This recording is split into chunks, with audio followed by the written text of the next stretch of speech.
Hello friends. तो स्वागत है आपका ट्रिग्नोमेट्री के मल्टीपल चॉइस क्वेश्चन में। कल तक हमने 20 तक कर लिया है, क्वेश्चन 20 कर चुके हैं। ठीक है, आज 21 करने वाले हैं। 21 क्वेश्चन ये बोल रहा है, इफ़ यदि 2 cos 3 थीटा इक्वल टू 1 है तो थीटा इक्वल टू क्या होगा, आप बताइए। ठीक है जी, बड़ा ही आसान सा क्वेश्चन है, जल्दी सॉल्व करेंगे। ऑप्शन आपके सामने है। ठीक है, तो ये दिया है 2 cos 3 थीटा इक्वल टू 1। ठीक है बात। तो अगर मैं लिखूँ cos 3 थीटा तो मैं लिखूँगा 1/2। बोलूँगा ना यार, cos 3 थीटा इक्वल टू 1/2। ये बोल पाऊँगा मैं? ओके। अगर मैं बोलता हूँ 1/2 कॉस, किस कॉस के लिए 1/2 आता है बताओ यार। cos 60 का मान बताओगे क्या आता है? cos 60 का मान क्या 1/2 आता है?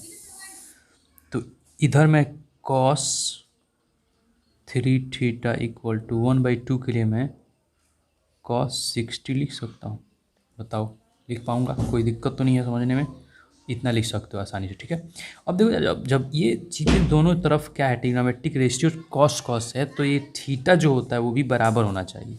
यानी therefore 3 theta equal to 60 degree होगा। क्लियर है बात?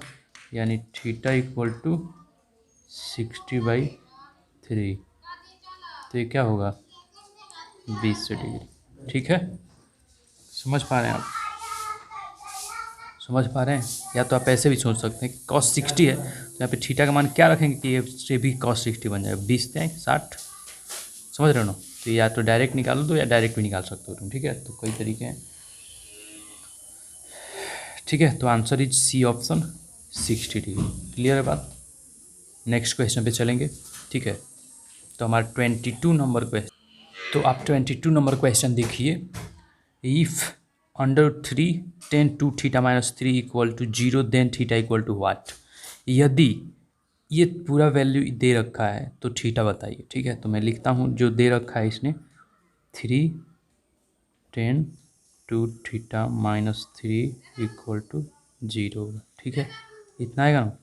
अगर मैं लिखता हूँ ये √3 tan 2 थीटा इक्वल टू, इधर जाएगा तो 3 होगा। ठीक है, तो मैं क्या करूँगा, tan 2 थीटा इक्वल टू 3/√3 होगा ना यार। तो ये 3 को हम √3 इंटू √3 लिख सकते हैं क्या? क्योंकि नीचे √3 है तो इसको हटाना ज़्यादा ज़रूरी है हमारे लिए। ठीक है, तो ज़रा बताओ, ये नीचे √3 है तो एक √3 एक √3 काटे, यानी √3 बचने वाला है यार। क्लियर बात? ये समझ लेना भाई, ये समझना तुम्हारे लिए ज़रूरी है, बड़ा ही ज़रूरी है। ठीक है, ये समझ के रखना।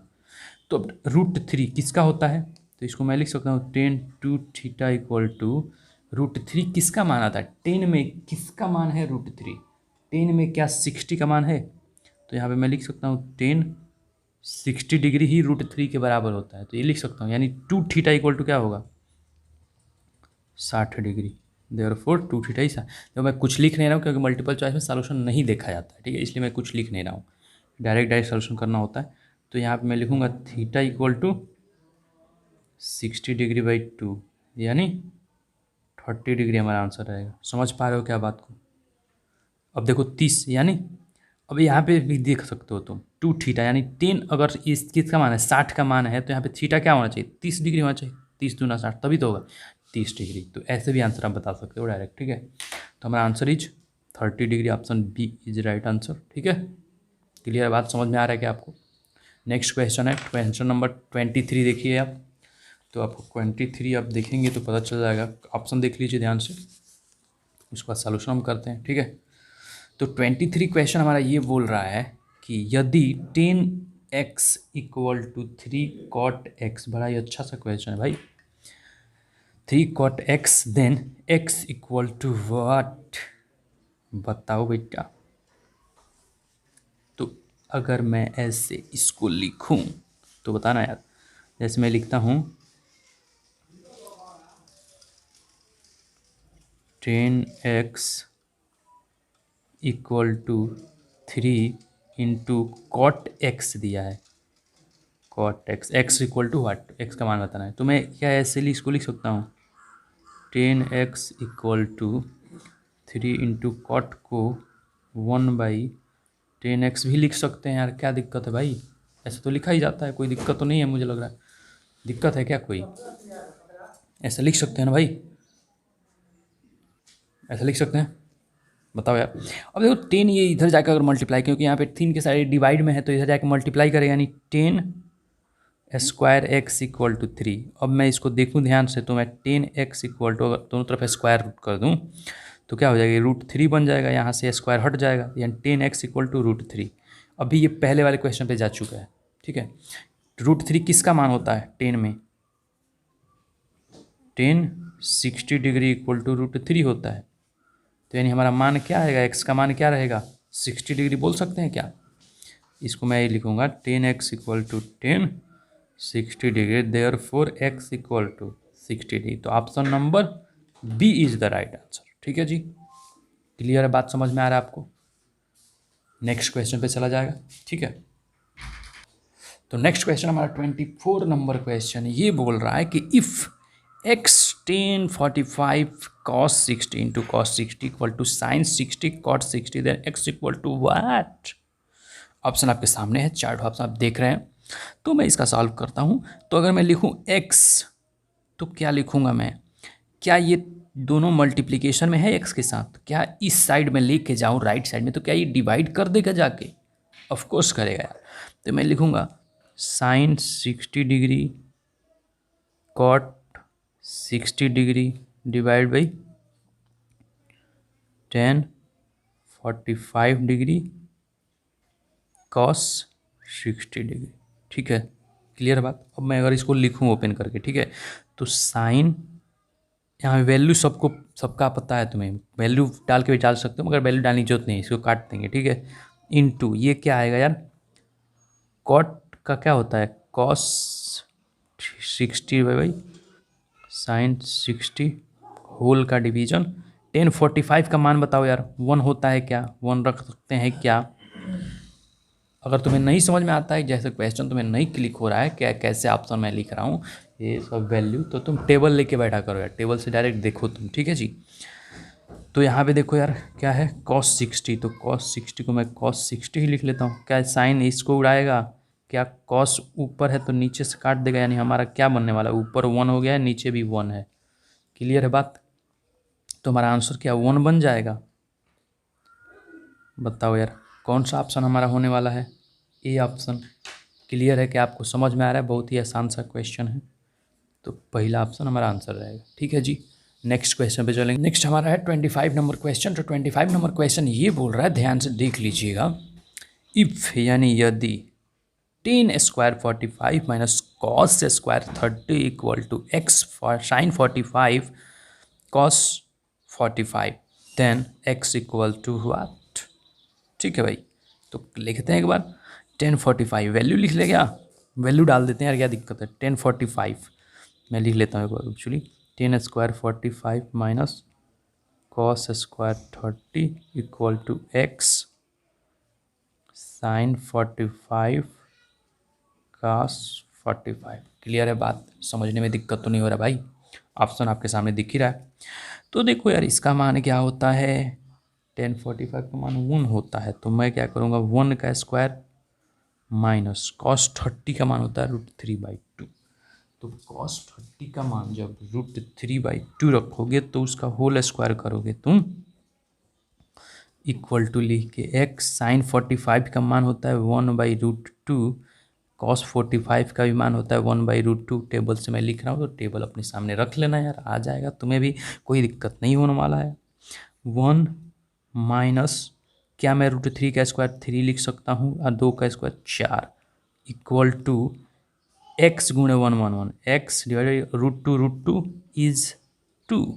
क्लियर है बात, यानी √2 गुणे √2 इज 2। इसको अगर तुम सॉल्व करोगे तो इसको तो ऐसे ही लिखते हो ना यार, अंडर रूट में चला जाता है, 2 गुणे 2 जब जोड़ा लगता है तो एक बाहर आ जाता है, ये होता है ना बात यार। क्लियर, समझ में आ रहा है आपको? ओके ऑल राइट, चलेंगे आगे। तो इसको जब मैं एलसीएम लूँगा यार तो 4 होगा, यहाँ पे 1 मान सकते हैं, तो 4 - 3 = x/2। ये तो बात समझ में आ रहा होगा यार। तो तो इसको मैं क्या लिखूँगा 1/4 इक्वल टू x/2। ठीक है, तो ये 2 इधर जाके मल्टीप्लाई कर सकता है क्या, बताओ यार। तो मैं x इक्वल टू ये बोल सकता हूँ कि 2 जाके मल्टीप्लाई 2 गुणे 1/4, 2 से ये कट जाएगा 2 बार में, यानी 1/2 आ जाएगा क्या आंसर हमारा। यानी x इक्वल टू 1/2 क्या हमारा आंसर रहेगा, ऑप्शन नंबर सी। बताओ यार कोई दिक्कत है क्या, ऑप्शन नंबर सी के साथ जाने में कोई दिक्कत है क्या। वेरी इजी आंसर, ठीक है, समझ में आ रहा है बात आपको। नेक्स्ट क्वेश्चन पे चले क्या। तो नेक्स्ट क्वेश्चन हमारा है, देख लीजिएगा ध्यान से, बड़ा ही आसान सा क्वेश्चन है, मुझे लगता है तुम सॉल्व कर लोगे भाई। ऑफ कोर्स कर लोगे, क्यों नहीं करोगे यार। डायरेक्ट मान पुट करना है, ऑप्शन आपके सामने है, तो 26 क्वेश्चन सॉल्व करिए आप। क्वेश्चन नंबर 26 सॉल्व कर लीजिए।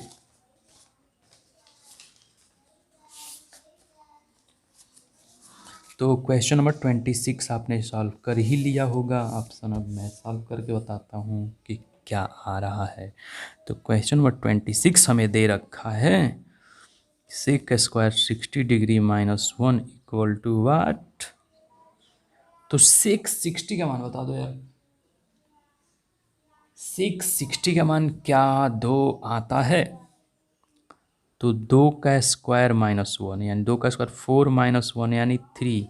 भाई ये तो लल्लू क्वेश्चन है यार, इस तरह का क्वेश्चन तो तुम उड़ाया करो यार, क्यों भाई। Very easy question, you know, very easy. ठीक है, 27 पर चलेंगे। 27 आपको देख लीजिए आप क्वेश्चन बढ़िया से। ठीक है, 27 क्वेश्चन आप देख पा रहे हैं क्या।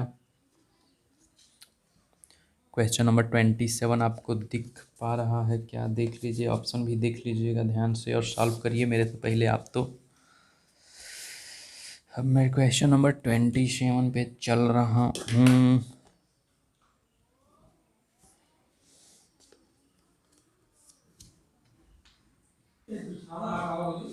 तो कॉस 27 क्वेश्चन हमारा है, cos 0 degree plus sign 30 degree plus sign 45 degree into sine 90 cos 60 plus में माइनस कॉस 45। तो वैल्यू पुट करना है, सिंपल है, टेबल रखो, और टेबल तुम्हें याद होना चाहिए एक्चुअली यार। अगर नहीं याद है तो उसका ट्रिक बता दिए कैसे बनाना है, 2 मिनट समय लगता है, आप बना भी सकते हो, कोई दिक्कत नहीं होगा। ठीक है, तो देखो यार, कॉस 0 डिग्री का मान तुम्हें पता है क्या, कॉस 0 डिग्री का मान तुम्हें पता है क्या, कॉस 0 डिग्री का मान होता है 1, समझ गए। और साइन 30 का मान 1/2 प्लस साइन 45 1/√2 इंटू साइन 90 का मान बताओगे यार, बताओ। साइन 90 का मान हमारा 1 होता है, प्लस कॉस 60 का मान 1/2 होता है, माइनस इसका मान बताओ कॉस 45 का 1/√2 होता है। ठीक है, अब देखो यार, ये वाला वैल्यू एक रूट में है, तो इसको पहले एक साथ लिख लो यार, तो ठीक है। ठीक है, तो आसान हो जाएगा सॉल्व करना भाई, बता रहा हूँ मैं, समझ लो ये। तो इसको जब सॉल्व करो तो 2 लिखोगे, 2, अब यहाँ पे 1 लिख सकते हो, तो क्या हो जाएगा 2 इक्यानवे 2 प्लस 1, तो 2 प्लस 1 प्लस 1/√2। ठीक है, इसको मैं फिर से वही लिखूँगा, यानी 2 प्लस 1/2 माइनस 1/√2। ठीक है, क्लियर है बात, समझ में आ रहा है आपके आपको। तो देखो ध्यान से यार, इसको मैं लिखूँगा 3/2 प्लस 1/√2, 3/2 माइनस 1/√2। ठीक है, अब देखो यार ध्यान से, तुम यहाँ पे देखोगे तो एक फार्मूला मेरे को मिल रहा है, a plus B A minus B equal to A square minus B square वाला। ठीक है क्या, ये समझ पा रहे हो, इसको तुम ध्यान से देखोगे तो यही मिल रहा है हमें। ठीक है, अब देखो यार, e के जगह पे 3/2 है, यानी 3/2 का होल स्क्वायर, ठीक है, माइनस 1/√2 का होल स्क्वायर। 3/2 का होल स्क्वायर यानी 3 का स्क्वायर और नीचे 2 का स्क्वायर यानी 9/4 माइनस 1/√2 यानी 1/2 सिंपल। ठीक है, तो ज़रा बताओ एलसीएम लोगे तुम 4 मिलेगा एलसीएम, 9 माइनस 2 से 2 बार 2 कर 2 यानी 7/4 आएगा क्या आंसर हमारा? बताओ यार, बड़ा ही अच्छा सा क्वेश्चन है भाई, बता रहा हूँ मैं। वेरी इंटरेस्टिंग क्वेश्चन और वेरी मतलब अब तक जितना करें आज की सीरीज में सबसे अच्छा क्वेश्चन यही लगा है मुझे स्पेशली। ठीक है, थोड़ा सा सोचना तो है इसमें कम से कम। ठीक है, तो यहाँ पे फोकस कर लेना इस वाले पॉइंट पे, बाकी क्लियर है। और ये फार्मूला याद रखना है यहाँ पे। ठीक है, तो ऑप्शन हमारा डी जाएगा, 7/4 आपको दिख रहा होगा। ठीक है, सॉल्यूशन आपके सामने मिल गया है। नेक्स्ट क्वेश्चन पे चलेंगे।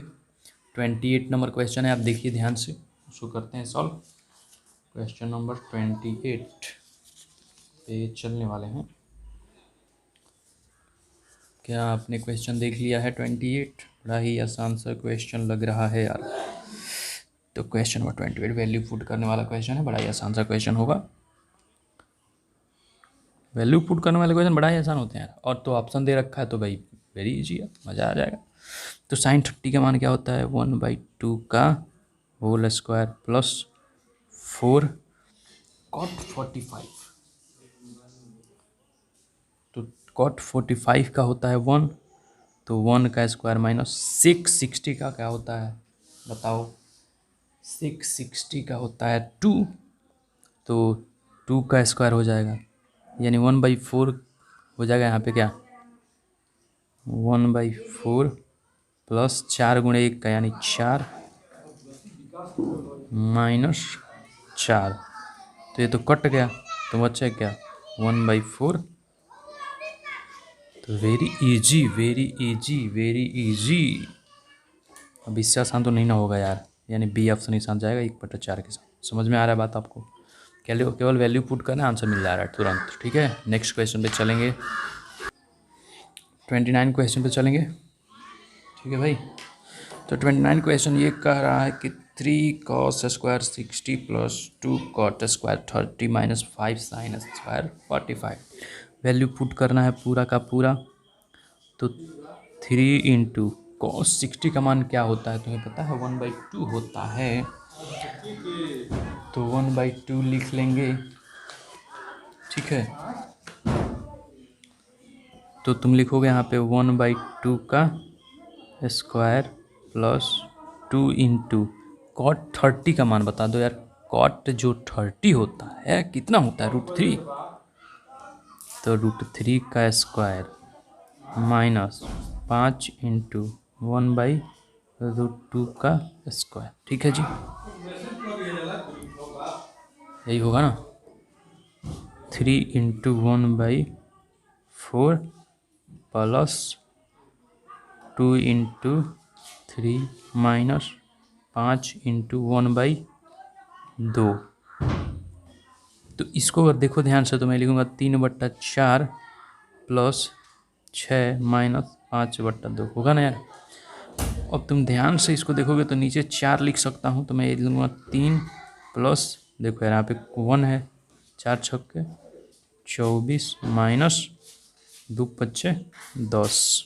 ठीक है, तो ये कितना होता है? 24 3 27 में से 10 जाएगा तो 17 बचेगा क्या?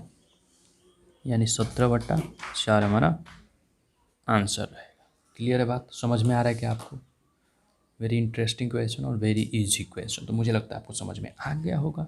तो इससे आप कर सकते हैं सॉल्यूशन आसानी से। ठीक है, तो ऑप्शन नंबर बी चला जाएगा इसको 29 में। ठीक है, क्वेश्चन नंबर 30 पे चलेंगे। क्वेश्चन नंबर 30 भी आसान है, केवल वैल्यू पुट करने वाला क्वेश्चन है। तो 30 नंबर क्वेश्चन देखिए और सॉल्व करिए थोड़ा। क्वेश्चन नंबर 30 और सॉल्व हो जाए तो बता देना। क्वेश्चन नंबर 30 पे चलेंगे।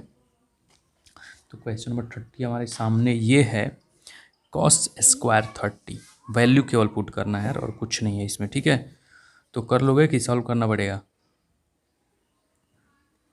अब ऑप्शन कौन सा सही है मैं ये बता देता हूँ, सॉल्व कर लेना है, केवल वैल्यू पुट करना। अब क्या हमसे कितना मेहनत करवाओगे यार, सॉल्व कर लेना तुम लोग। ठीक है, अगले क्वेश्चन में चला जाए। वैल्यू सिंपल है, सॉल्यूशन है यार, क्या दिक्कत है? चलो कर ही देते हैं यार। ठीक है, करेंगे नहीं, सॉल्व करो, मैं आंसर बता देता हूँ इसका। ठीक है, तो वैल्यू पुट करने वाले क्वेश्चन है 30, तो सॉल्व कर लेना है। ठीक है, ऑप्शन डी आएगा कहीं ऑप्शन। ठीक है, डी आंसर आएगा। ठीक है जी, चलते हैं 31 पे। अरे एक ही तरह का क्वेश्चन कितना करोगे? ठीक है, करो उतना तो करो यार। 31 पे भाई वीडियो लंबा हो रहा है, तुम समझ नहीं पाते हो यार, इतना ज़्यादा क्वेश्चन कर रहे हैं हम लोग। ठीक है, नेक्स्ट क्वेश्चन है कॉसेक थीटा इक्वल रूट 10 तो sec theta equal to what? Cosec theta equal to root 10 तो sec theta equal to what? ठीक है भाई, ये क्वेश्चन दे रखा है इसने, समझ में आ रहा हो क्या? तो देखो यार, सेक थीटा जो होता है एक फार्मूला हमारे पास होता है, इसको मैं लिखता हूँ, ध्यान से समझना। एक फार्मूला था हमारे पास कि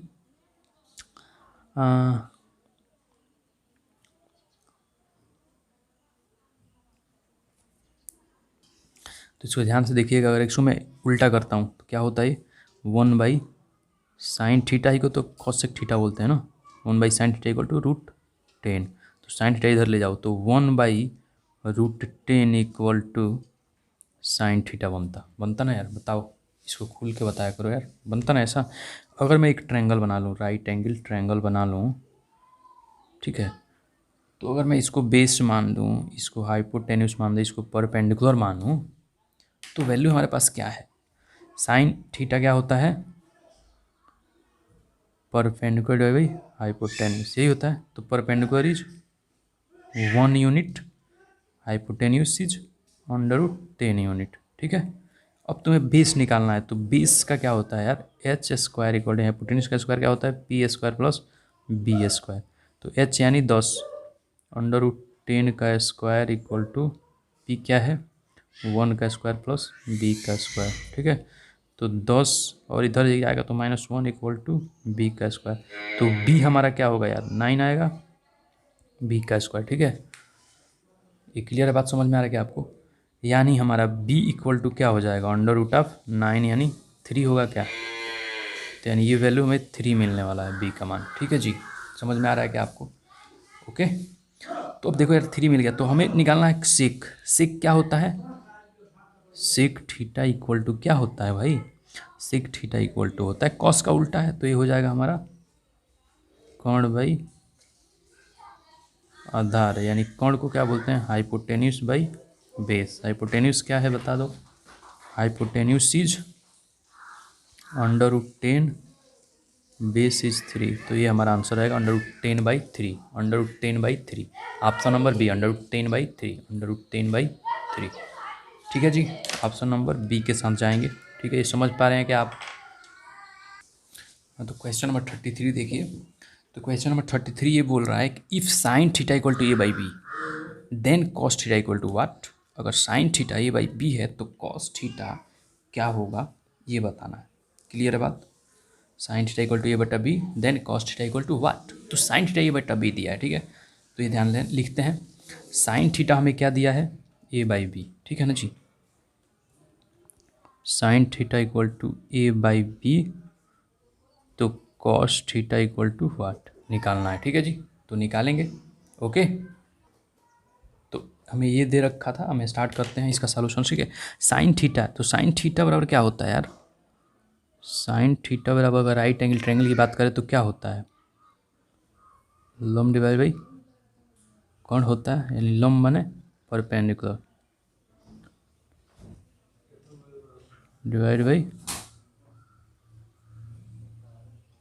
हाइपोटेन्यूस। ठीक है जी, यानी अगर मैं एक राइट एंगल ट्रायंगल ड्रा कर लूँ, ठीक है, राइट एंगल ट्रायंगल, तो हमें क्या दे रखा है? ए और बी, यानी दिस इज लंब, यही तो लंब यानी परपेंडिकुलर होता है। ये क्या होता है? आधार, यानी ये बेस। ये क्या होता है? कर्ण, यानी ये हाइपोटेन्यूस। ठीक है, क्लियर बात?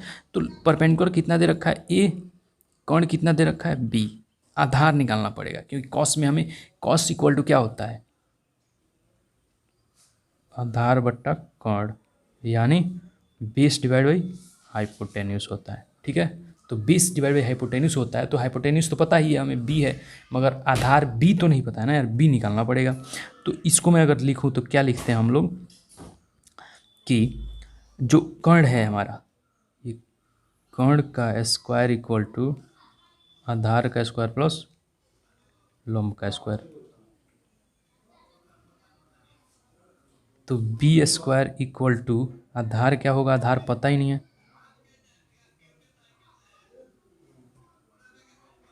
ए स्क्वायर होगा ये, बताओ यार। तो अगर मैं लिख दूँ इसको B square minus A square equal to,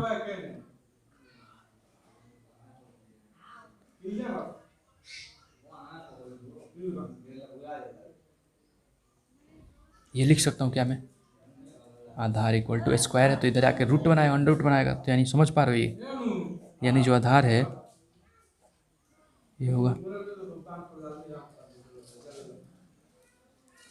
B square minus A square, हो जाएगा क्या बताओ।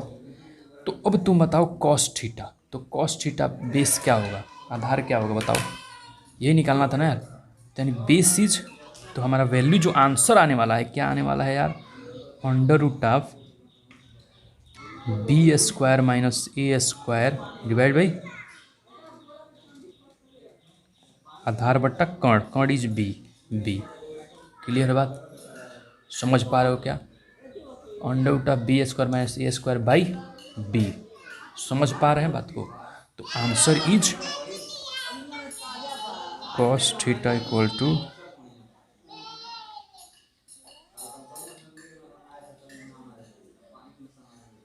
क्लियर है बात, यानी cos theta equal to B square minus A square by B, ठीक है ना। तो ये हमारा आंसर रहेगा, बताओ यार। तो option number B is the right, under root of B square minus A square divide by B, that is right answer. Okay, तो मुझे लगता है समझ में आ गया होगा, ठीक है। तो नेक्स्ट क्वेश्चन पे चलेंगे। नेक्स्ट है 34, if tan theta equal to root three, ठीक है, then sec theta equal to what, ठीक है, समझ में आ रहा है बात। क्वेश्चन ये दे रखा है tan theta equal to root three, तो sec theta equal to what. तो देखो यार, एक फार्मूला हमारे पास होता है 1 plus tan square theta equal to sec square theta, ठीक है। तो ज़रा देखो इसको ध्यान से, 1 प्लस रूट थ्री का square equal to sec square theta, तो 1 प्लस थ्री का and three equal to sec square theta, तो 4 equal to sec square theta, तो sec theta equal to under root of 4, यानी 2 इक्वल टू सेक थीटा आ जाएगा, option number 2, ठीक है। Option number मतलब D, D is the right answer, ठीक है, समझ पा रहे हैं बात को, D is the right answer, तो ये आंसर सही है हमारा, ठीक है। Okay, thank you for watching this video, और मैं आशा करता हूँ कि आपको समझ में आया होगा सारे क्वेश्चन, और क्वेश्चन को ध्यान से करिए, एग्जाम में पूछे जाए तो सॉल्व करके आइए, ठीक है, और अच्छे से करिए। Okay, have a good time, thank you.